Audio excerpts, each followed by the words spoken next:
हमारे यहाँ उत्तर प्रदेश में कई ऐसी पार्टियां हैं जिनकी कई कई सौ सीटों पर जमानतें नहीं बची है। लोकसभा का चुनाव अलग होता है और विधानसभा का चुनाव अलग होता है, इसके मुद्दे भी अलग होते हैं। लोकसभा में तो हमारे लोगों ने भी भारतीय जनता पार्टी को हराने के लिए वोट किया है, लेकिन ऐसा नहीं है कि इस बार वो अपने संघर्ष करने वाले साथियों को अकेला छोड़ देंगे। हम उन्हीं के बीच में रहते हैं। उनका आशीर्वाद जिस तरह से पिछली बार भाजपा को हराने के लिए दूसरी पार्टियों को मिला था, इस बार वो आजाद समाज पार्टी उस अलायंस को मिलेगा, ऐसा मेरा भरोसा है।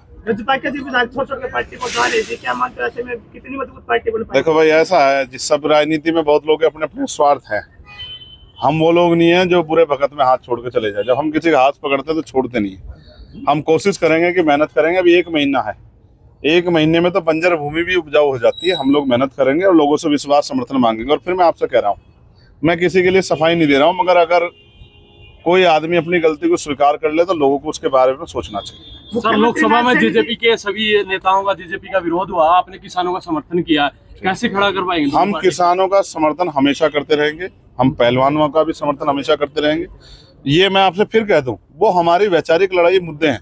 हम अपने मुद्दों से किसी बात पर समझौता नहीं करते। ये चुनाव है, हम लोगों ने मिलकर तय किया है कि हमें इतनी शक्ति बनानी है कि सत्ता की चाबी हमारे हाथ में रहनी चाहिए। और मैं आपको विश्वास दिला कहता हूँ, मैं गारंटी देता हूं कि हम भारतीय जनता पार्टी को किसी भी कीमत पे आगे नहीं बढ़ने देंगे, उनको कमजोर करेंगे और आजाद समाज पार्टी जेजेपी को ताकतवर बना के उनको सत्ता की तरफ प्रेषित करेंगे।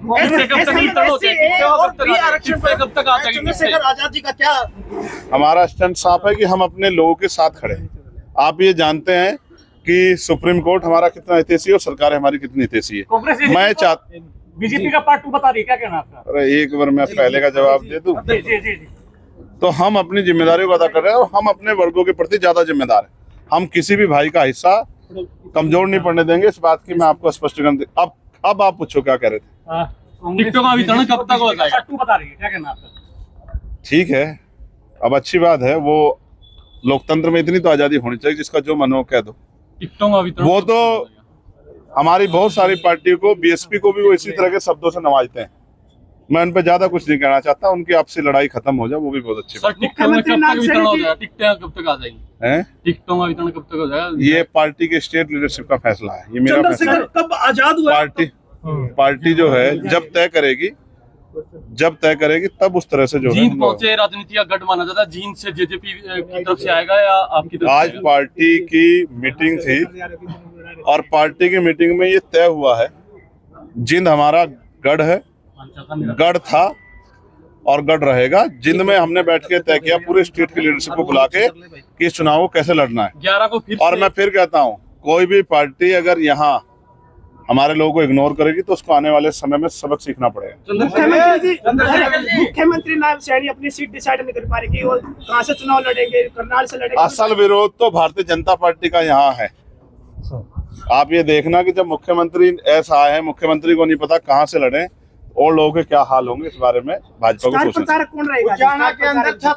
हमारा देखिए, एक सेकंड, हमारे प्रदेश अध्यक्ष जी, हमारे भीम आर्मी प्रदेश जी, हमारे प्रभारी जी और हमारी पार्टी की जो सीनियर लीडरशिप है और हम खुद, हम सबसे छोटे कार्यकर्ता हैं। हम लोग बहुत मेहनत करें, कोशिश करेंगे कि जो संघर्ष हमने किया है, चाहे पहलवानों के लिए, किसानों के लिए, मजदूरों के लिए और तमाम तरह से। आप ये भी जानते हैं, देश में एक ऐसी रेजिमेंट थी जिसका इतिहास युगों युगों तक लिखा जाएगा। उचाना के अंदर छत्र में बहिष्कार हुआ, रैसी समाज का दुष्यंत का गढ़ है, वहाँ पर उसे दुष्यंत चौटाला ने उनकी हेल्प नहीं की। आज भी वो गठबंधन से नाराज हैं।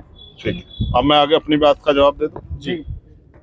तो एक ऐसी रेजिमेंट थी जिसने देश के लिए बलिदान दिया, जिसकी मांग मैंने पार्लियामेंट में भी उठाई, चमार रेजिमेंट। जब मैंने इस रेजिमेंट का नाम लिया तो देश के बहुत सारे लोगों को लगा होगा कि ये चंद्रशेखर किस रेजिमेंट की बात कर रहे हैं, लेकिन हिस्ट्री लोगों को पढ़नी चाहिए। चमार रेजिमेंट भंग क्यों की गई, ये एक सवाल है।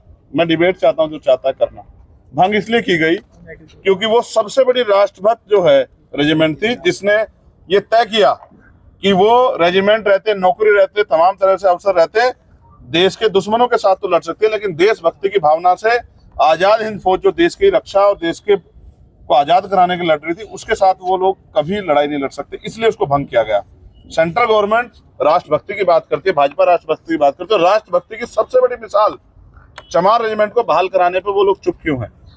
मैं चाहता हूं सत्ता और विपक्ष इस बात पर स्टैंड क्लियर करे, क्या उस रेजिमेंट की उनको जानकारी है, या वो चाहते नहीं चाहते कि हमारे इतने बड़े समाज का गौरव बहाल होना चाहिए, नहीं होना चाहिए। मैंने तो इसके अलावा भी गुजर रेजिमेंट, अजीत रेजिमेंट, सबकी बात की मांग की है, क्योंकि जातियों की रेजिमेंट बनी हुई है।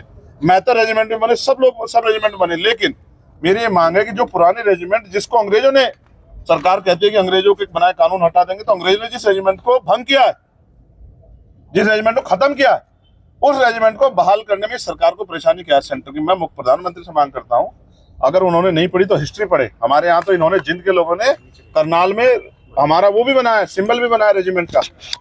ये हरियाणा क्रांति धरती है और हरियाणा इतिहास लिखती है। मुझे इस बार भरोसा है कि हरियाणा इस बार भी इतिहास लिखेगी। अब आप कह रहे थे छात्र वाला मामला, मैं फिर कह रहा हूँ, जैसे जैसे हम यहाँ सभी भीम आर्मी से जुड़े हुए हैं, वो भी आज गठबंधन से नाराज हैं। नाराजगी, एक सेकंड, छात्र वाले लोग यहीं आसपास भी हैं, यहीं खड़े हैं, और छात्र का एक ज्ञापन भी मेरे पास है। और छात्र वाले बताओ मेरे साथ हो या नहीं हो। मैं ये कह रहा हूँ, ये भाजपा कांग्रेस के इशारे पे उल्टे सीधे सवाल करने बंद कर दो। जैसे जैसे हम ताकतवर होंगे, बहिष्कार तो बहुत दूर की बात है, गरीबों की तरफ आंख उठाने से पहले भी बहुत बार सोचना पड़ेगा। चंद्रशेखर जी कब आजाद हुए और कब गुलाम थे? चंद्रशेखर कब आजाद हुए और कब गुलाम थे? चंद्रशेखर आजाद तो आजादी की लड़ाई में भी जो किरदार है चंद्रशेखर का, वो भी तब भी आजाद थे जब देश गुलाम था। आज का चंद्रशेखर तो आजाद था क्योंकि उस बाबा साहब अम्बेडकर ने संविधान के जरिए देश को आजादी दिला दी थी।